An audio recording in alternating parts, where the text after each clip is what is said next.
Louvado seja nosso Senhor Jesus Cristo. Nós vamos dar continuidade à nossa reflexão, aprendendo com a oração, o exercício de oração, nosso 21º encontro no livro dos Salmos. Vamos ver os Salmos de súplica. Vocês também podem usar esses salmos depois para rezar, através de todos aqueles salmos que eu já comentei, que está lá no nosso playlist.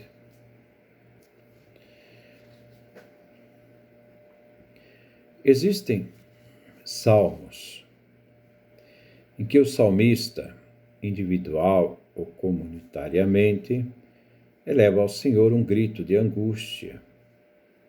São homens que precisam de socorro.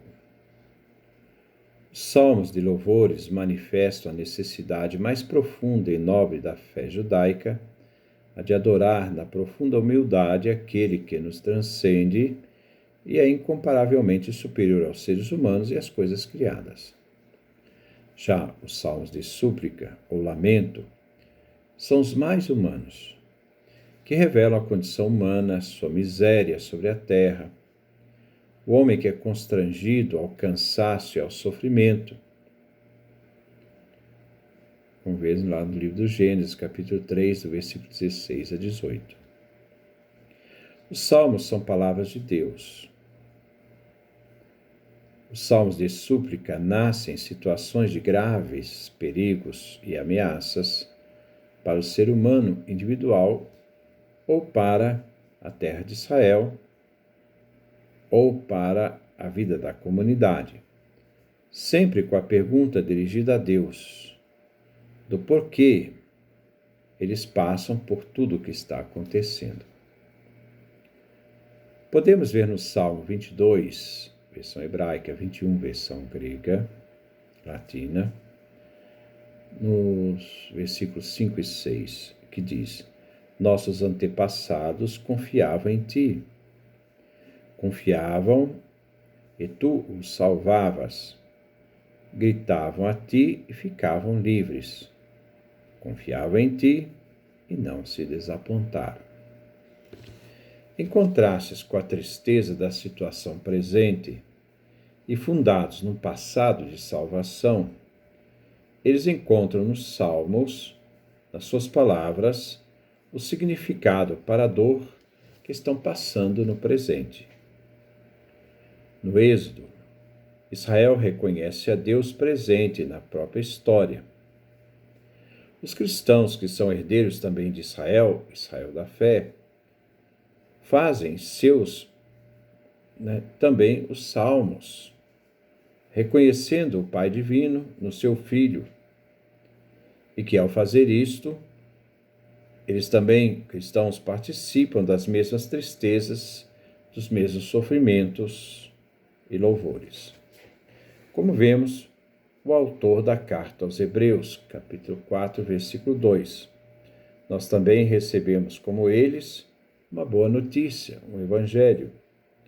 Mas a mensagem que eles ouviram de nada lhes adiantou, pois não permaneceram unidos na fé como aqueles que tinham ouvido. Então, continuando no capítulo 4, versículo 3, da carta aos Hebreus. Nós, porque acreditamos, podemos entrar neste descanso, conforme Deus disse. Por isso eu jurei na minha ira, jamais entrarão no meu discurso. Aqui se trata do descanso de Deus, depois que realizou as obras no princípio do mundo.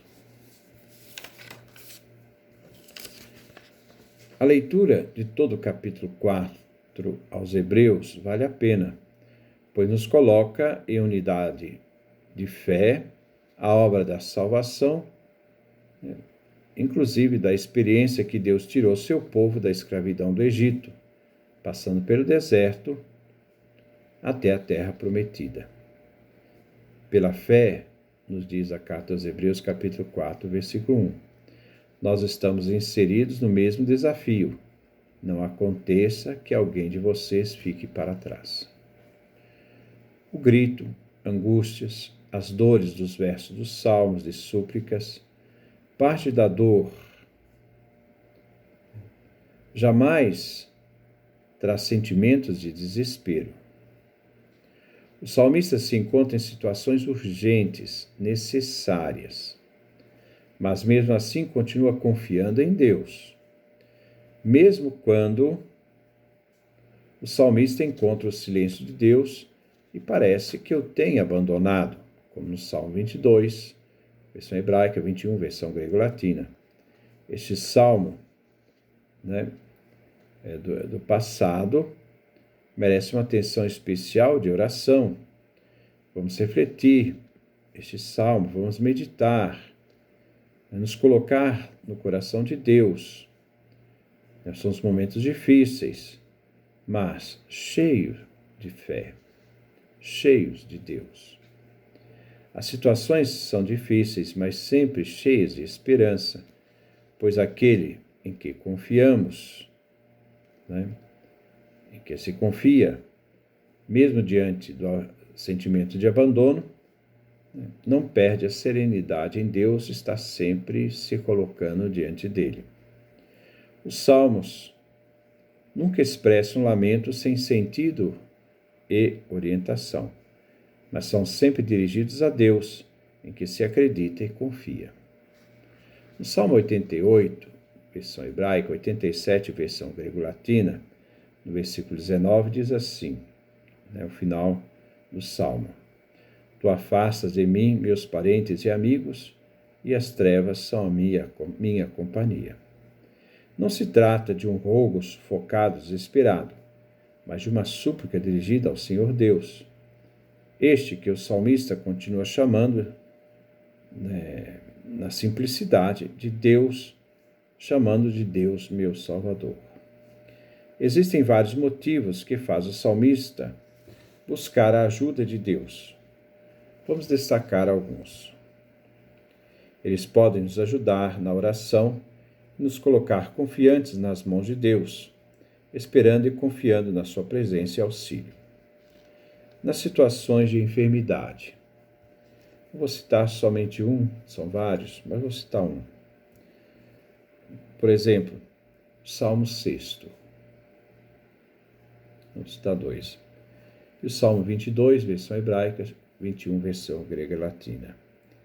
Diante da calúnia, encontramos o Salmo 5, o Salmo 7, o Salmo 12, versão hebraica, 11, versão grego-latina, o Salmo 120, versão hebraica, 119, versão grego-latina.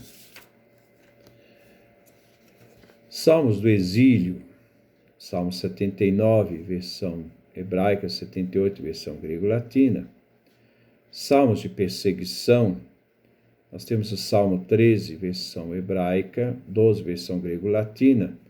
Salmo 56, versão hebraica, 55, versão grego-latina. Tem outros, estou falando só alguns. Salmo na tentação. Nós temos dois. Salmo 73, versão hebraica, 72, versão grego-latina. O Salmo 141, versão hebraica, 140, versão grego-latina. Diante do pecado. Nós temos o Salmo 51, versão hebraica, 50, grego-latina, e o Salmo 32, versão hebraica, 31, versão grego-latina. Podemos então fazer esses exercícios, nos colocar em contato com Deus, nosso Consolador, a partir daqueles momentos difíceis que estamos passando, inspirados pelo próprio Salmo. Vamos fazer esse exercício essa semana, vamos procurar estar diante da Palavra de Deus, vamos deixar sermos transformados por ela, vamos ver que Deus fala na nossa vida, em nossa situação, não estamos sós, porque mesmo em momentos difíceis, é a confiança que norteia a pessoa que crê, a estar sempre se lançando em Deus. Mesmo diante do silêncio de Deus, ela continua confiando. Que Deus nos dê a sua graça, a sua bênção, sua face resplandeça sobre nós.